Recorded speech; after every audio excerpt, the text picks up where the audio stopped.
Hey guys, welcome back to my YouTube channel. In today's video, I'm going to show you how to print a Word document as a PDF on your computer. This is really helpful when you want to save your work in a format that can't be easily edited, or when you need to send a clean, professional-looking file to someone.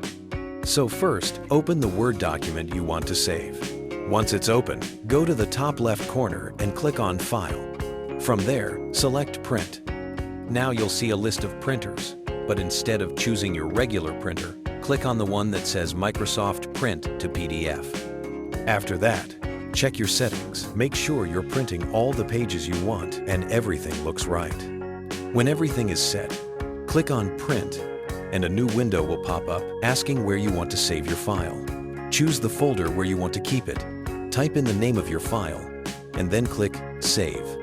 And that's it! You've just learned how to print a Word document to PDF.